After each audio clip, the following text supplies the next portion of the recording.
Good evening guys, it's the 6th of December evening, it's around 8:15. So this is just a recap of what happened today. These levels were passed on to you in the group in the morning.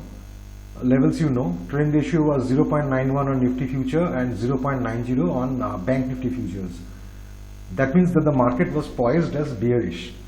Now one point, if you see both the indices have a trend ratio which is different. I mean, something is like 1.5, something is like 0.8. One is very bearish and one is say neutral. Then the moves are not that strong. But be very careful when both the indices are trend ratio is extremely bearish or trend ratio is extremely bullish. No. So for today the trend ratio was bearish. This is the first thing we kept in our mind, and we opened our charts. This is Bank Nifty, the three levels. This is Nifty, the three levels. At the most basic concept, nowhere during the day you should have bought. That is, either you should have bought calls or you should have bought futures, because this trend ratio was this trend indicator was continuously bearish, both on Bank Nifty and on Nifty. In fact, Nifty was more bearish at one point of time. Again, let's come back. So here the question is, how do I trade Bank Nifty? On a very simple method. The balance breaks in the morning, you short, you come down to the lower level, exact support, you square off, it bounces. Now you can take this trade because the volatility is high, it's red. So here you square off, it bounces, forget it, comes down, breaks the balance once again, short somewhere, goes down, or when it is below the balance and it's trading here, you can see that basically the volatility is negligible, it's almost zero. And from 11:20 till 1:55 till 2 o'clock, for around 2.5 hours we had BNF in the same range. So as I told on the tool video, that when this is going on, that is, you're below the balance, trend ratio is trend is bearish, volatility is quiet, rather than buying puts, you can sell calls. Go to the upper band. This was coming at 36,690. So 36,700 call would have been a great sell with some VWAP of the call as stop loss or as per your risk management measures. Now volatility starts returning to normal out here, the blue part. This particular bar is interesting because we have broken the lower boundary and volatility is red. So here you can again go short with a stop loss somewhere around here, and market falls. This is a broad idea. If you are using it with a system or an indicator, I don't know what you are using. I will be showing this to you with two indicators. One is the MACD, the standard indicator, everybody knows. Okay, morning Bank Nifty fell, went up. This was your MACD sell signal, if you see this. And you have just broken the balance. So if you short here, you can give a stop loss somewhere around here and the market goes down. You square up somewhere around here. Again you get a sell signal around here, but you are just below the balance. So if you short here, you will have a stop above the balance, goes down to the lower level, you square off, etc. This is one approach. Another approach would be my favorite approach of MFI divergence. I will also pass a link after this is over, that where this code is available on my site. You can just download and copy paste into TradingView. It's an open code. It's called MFI divergences. Here the logic is very simple. Number one, start drawing trend lines on your chart. This is a trend line and this is the trend line. So this is the point on the price where you get a breakdown, but your MFI has not given you a breakdown. It gives you a breakdown the next bar, that is this bar. Still here you cannot short because you are above the balance. On this particular bar, you are below the balance. MFI has given a breakdown, price has also given a breakdown. You can short it out here with a stop loss somewhere around here. Then the price goes down. We come to the next trade once again. Again, you can draw a trend line something like this. And this will be something like this, correct? So when this breaks down, your MFI actually does not support your trade, right? It supports here. You see this? This is where MFI has broken down. Again, rather than buying puts, you can go ahead and sell calls of 36,700 if you are very aggressive. The balance is 36,350. You can sell a 36,400 call also because this system is meeting. So you sell this call and you sit tight because volatility is quiet, market falls. You come to the next trade. This is actually, it doesn't even go up.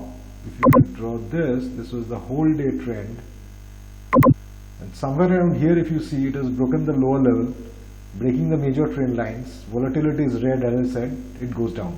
Okay, so this is how you could have traded Bank Nifty today, number one. Number two, there are a lot of people who do chart analysis and stuff. You can easily see these patterns on the chart, which I think will be very interesting if you are into these sort of things. This is one.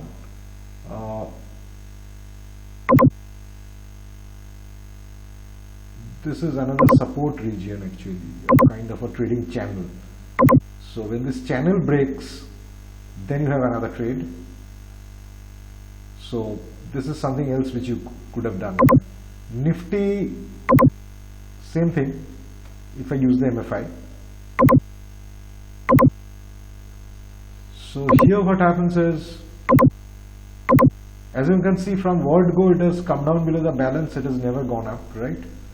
So your MFI actually signals a trade. Sorry, your MFI signals a trade somewhere around here. Yeah, so this is your sell signal on price, this is your sell signal on MFI. So when this signal comes at say 17,179, if you are conservative, go ahead and sell a 17,450 call, or if you are aggressive, sell a 17,250 call, right? Either will work. We are selling the call because the volatility is quiet, and as you see, the market actually went through a huge range and then actually broke down. So when the market is boarding out here, selling a call is obviously a better option than buying a put. Again, you have a trend line somewhere around here. You have, sorry, if you take a range, it comes to something like this. So when this breaks down, you can also get a MFI breakdown somewhere around here. So this is where you obviously go short and the market goes down. So this is how you should have traded this. Remember, every day is not this clean. Some days it will happen that it becomes a bit odd. One more thing, many of you are said that the background somewhere is light. It's difficult to see what the volatility state is. It's actually very easy to manipulate this. You see this name, just go to the settings, this button. When you go to the settings, go to the color background. The color 0 is basically your high volatility. Color 1 is normal volatility. This color 2 and 3 are basically the quiet volatility. So let's say this red part I want to increase or decrease a bit. So I click on this and I make this. See, if you see the volatility color, it is changing. The more deep you want, this is light, this is deep, this is even deeper, this is deepest, or you can do this, it gets deeper, right? So this is how you can actually change the color. If you want to see the normal volatility in a much bigger way, click this, go here. See? Yeah. This is much more deeper. So now the zones are much more deeper. So I kept this the initial way that if you want to change the colors, you can do it in your own way. So motamoti, this is all for today. These are the techniques which you can use. Now this will be an open video, this will be shared on YouTube, this will be shared on Twitter. This simple analysis is for this week. But later we'll be picking up more skills which will be unique to this group and unique to the subscribers. Those will be private videos shared in the group only. But that will be after around 2 weeks, because I want you all to get comfortable. And see, this is a 1-year journey. It's not something that only tomorrow you will have to earn or it is there for 1 week. I'll be there for the next 1 year. So what I want you to do is the next 2 weeks get comfortable with this indicators as such. How this indicator is changing tack. What is the volatility region telling you? After a high volatility, it's normal, then it goes to neutral. What happens in neutral? After neutral, where you get a warning where the volatility is turning. So get comfortable with this indicator. This is not a normal technical indicator from open, high, low, close kind of stuff. This is extremely quantitative in nature. If you have seen the market today, you would have understood that any trend following indicator, MACD, moving average, whatever, ADX, it would have given you a buy at some point of time and would have whipped you. But this indicator, when it picks up a trend, will keep you in the trend, right? So just try to observe this indicator for the next 10 days, 10 trading sessions, and understand the nuances. After 2 weeks, I will be going one level up and show you some more tricks on how to day trade. So that's enough for today. Thank you.